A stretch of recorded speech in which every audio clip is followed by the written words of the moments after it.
Well, hello everyone, and welcome to this video, this fourth video. I've lost count how many videos we've done now for NPA photography. This week we're going to have a look at another visual element. We're going to look at colour. The learning intention is to understand how to use complementary colours in order to create striking photographs. And the success criteria: first of all, define the term complementary colour. Secondly, find examples of the use of complementary colours in photographs. I'll show you some examples firstly. And finally, take photographs through the use of complementary colours. And again, really looking forward to your responses. I've been very pleased so far with what you have created.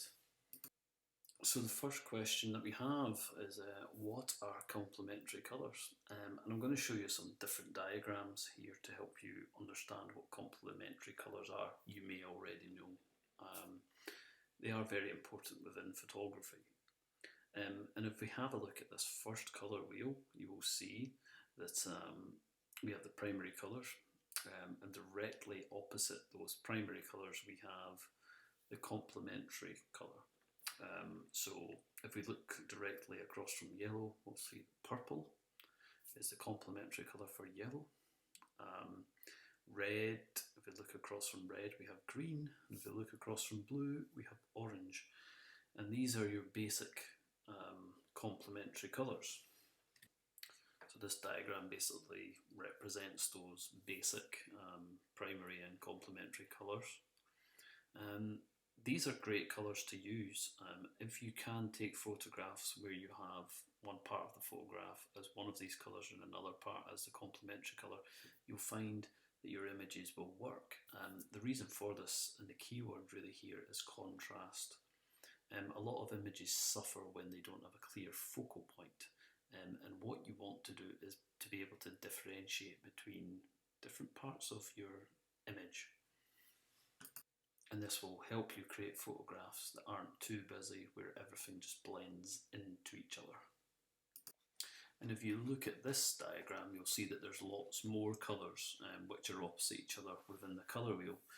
Obviously you've got red oranges, which would be opposite from blue greens, for example. Yellow green opposite from red violet. So you can use this colour wheel to give yourself more options of what to photograph. I'm going to show you some different photographs now where we see complementary colours being used. So if we look at this photograph of nature, this is a clear example. You can see that the main subject is purple, whereas the background we have lots of yellow and some purple tones, but it's about 50-50 in terms of the colour ratios, and it works really well as the purple really stands out against the yellow. And why is that? Because they are complementary colours. Within this image we can see the complementary colours of blue in the girl's clothing and orange within the background. Again, this helps the focal point stand out against the background. Within this image we can see that the insect has red patterns on its wings. Again, this contrasts heavily with the green background, and red and green are opposite each other on the colour wheel. Again, this is a complementary colour. This works. The photographers clearly used this as a device. And like the assignments you've been doing so far, I think you've been very creative. But you can do things like set up little still life scenes. You can look in nature if you want, like some of the previous images. But this is quite interesting. You can see the photographers used oranges against a blue background. That's something that you could do this week. You could think about objects and photographing them against different coloured pieces of paper. Just lots of different ideas. This is a very expressive way of using complementary colours. I think it's quite an interesting image. Clothing against different backgrounds, again, can be used in a clever way to create contrast.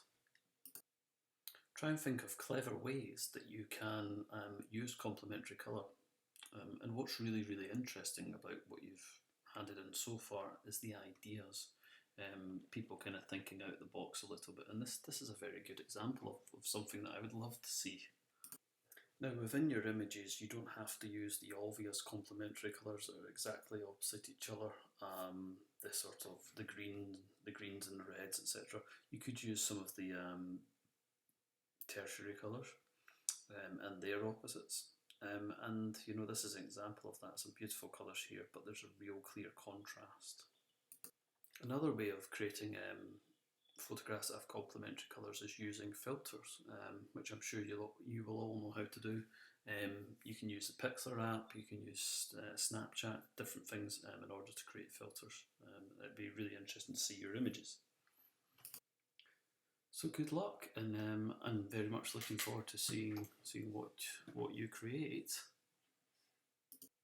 And like previous weeks, if you could hand in your responses via the Google form, that would be great. Very much look forward to your responses. Thank you.